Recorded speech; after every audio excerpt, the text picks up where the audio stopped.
on this channel, we only give you updates that concerns Chelsea and Chelsea alone.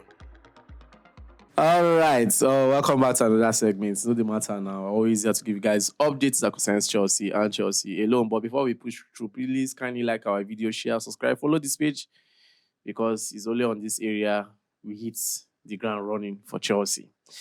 I know we all are waiting for the Spain versus Germany game that will be kicking off in the next 20 or 30 minutes time after this video, and I know some of us has predicted drop some prediction on different prediction sites and also on Kettle Sub, and I pray that all of your prediction will come to pass. You understand? Let's hit the ground running for Chelsea information. Chelsea has agreed a deal to sign Renato Veiga from Basel. He's 20 years of age and is a very versatile player. Very, very versatile player. And he can play as a defensive midfielder. He can play as a left back. He can play as a left centre back. He's a left-footed player, actually. He's 20 years of age and he plays for Basel. He's not an injury-prone type. I know. I'm going to talk about injury because I know that there's some players that some of us want Chelsea to sign, but we don't really check the injury state of that particular player. I wish Chelsea should have checked a player like Wesley Fofana injury record. They won't have signed Wesley Fofana. Take it or leave it. If they know that Wesley Fofana injury record is very, very bad, they won't have signed him. Because today I just went back to Wesley Fofana injury record from Leicester City, other clubs that he has. I was like, no, this guy, no. This is not what we want for the club. There was a time that even he missed almost 63 games. Last season, Wesley Fofana missed about 51 games. There was a time in Leicester he missed about 63 games. 63 games. So when it comes to injury record for Wesley Fofana, it's very, very poor. But I'm not here to talk about that. I'm here for this Renato Veiga. So Renato Veiga is not an injury-prone player.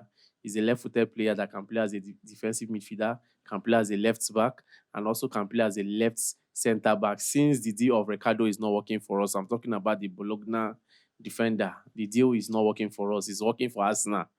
Because look as if Arsenal has also agreed on the contract length, and I'm hearing a contract that will be valid till 2029. So Ricardo coming to Chelsea is not going to be possible.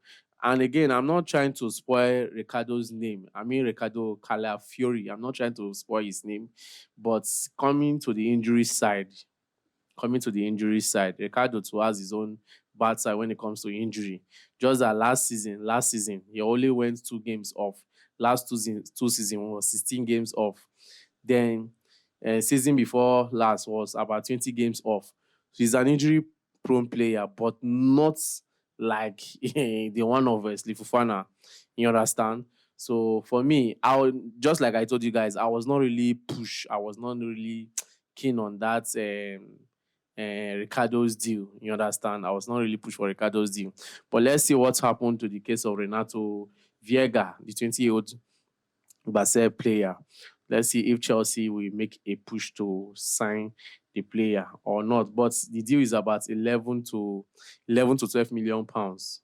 Unless I forget, Countryside is a Portugal player. You understand? So let's see what will happen in that area. Now, talking about players and their injury record, let me start with Federico. Do you know why I talked about Federico? Do you know why I want to start with Federico? I said something about Federico Chiesa in the late part of my previous video, and some people were like, Mr. Peter, don't say that Chelsea should not look towards that direction. No. And he's a very good player. He's a fantastic player. He plays very well.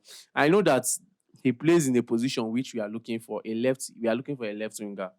Yes. He plays as a left winger. He can play as an attacking midfielder. He can also play as a second striker. Sometimes you can also manage him in the right wing. You understand? But that does not mean that I need somebody like this. Like I said, I don't really know. I've not watched his footage. I've not watched his match. I've not watched him play before. But I'm judging based on the way people commented on this guy when I chipped in his talk in the previous video. A lot of people were like saying Federico is good, Mr. Peter. Federico is good, but his rate of injury is something else. The way he goes on injury is something else. Last season, he went 11 games. He missed 11 games. Last 2 seasons, he missed about 16 games. Last season before last, he missed about 57 games. And I believe that it's because of the rate of injury. That is why Juventus are letting this guy go. Or Juventus want to do the business of selling him out. You understand? So I won't advise, just like I said last season when we suffered a lot of injury, I won't advise Chelsea to sign any injury-prone player. I won't. I know that even the medical side too, yes, Chelsea too need to address that area. But even at that, we still need to sign players that are injury-free. We need to sign players that are not injury type. Just like Palmer, he's not an injury-prone player. With all the injury issues that we are having in Chelsea last season, it did not affect Palmer. Maybe just little tiredness or weakness. You'll just hear that Palmer won't be available for this match. But he did not miss so many matches. But he played. He was functioning. The same thing applicable to Conor Gallagher. He's not an injury-prone player. Moses Casaido is not an injury-prone player. Enzo Fernandez is not an injury-prone player, apart from that illness he had that he has to go and do operation on. That made him miss the remaining part of the season. So coming in next season, if you are buying players, we don't need injury-prone players. So the Federico Chiesa that people are saying that Chelsea should look towards that direction, coupled with the fees, not much. I'm not against it, but in the other way too, I'm against it because of the injury state. We don't want to enter next season with so much injury. We are battling with Chukwuemeka. Chukwuemeka too is another injury-prone player. Madueke too is another injury player, but just that Madueke tends to manage his own. You understand? So we don't want those kind of issue. I bet you, if to say we know say Wesley Fofana an injury-prone player, therefore no sign am. If to say we know, therefore no sign Wesley Fofana. How many matches he missed for Chelsea last season? 51 games. 51 games. Then I checked again, like season before last, he missed about whether 61. If it's that Chelsea checked all those records and everything, Chelsea won't have even make a push for Wesley Fofana. You understand? And again, as for KDH is not an injury-prone player. KDH has only missed one game in his career. One. The rest maybe is not available, but not due to injury. Just only one. Only one game. So Chelsea, even though we are trying to make sure that we get good players and this thing, we should also check the injury records of those players. That is one thing I failed to talk about the other time when Dave was here. That we are just signing, we don't really check the injury state of those players. We need to check it. We need to know if next season we are going to enter the season with another injury problem again, which I know that is not going to be possible. It's not going to happen. You understand? So as for Renato Veiga to Chelsea, for me, I think it's going to be a done deal already.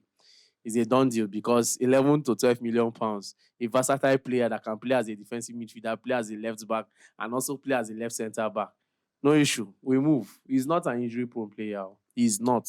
So let's see how he plays out. But with what I'm getting right now, I feel I'm getting that feeling that it's a done deal already. It's a done deal. Because just like I said, it's one of those names that was not ringing that much. You understand? Since Arsenal has taken Ricardo, let us focus on Renato Veiga. Sometimes when we spend like this, we see more of them. We see more. We get more from them. I bet you if somebody like Malo Gusto was to play last season with Olympique Lyon, perform very well the way he performed this season, I bet you Lyon will not sell him out for 30-something million pounds to Chelsea. You'll be hearing 70, 60, 80. You understand? But how much did we buy this guy? This Gusto. How much did we buy him? But look at his performance last season. Look at his performance. Less fee, they play much. When you don't buy them in a large, as in big amount, you see them play without stress. You see them play without pressure.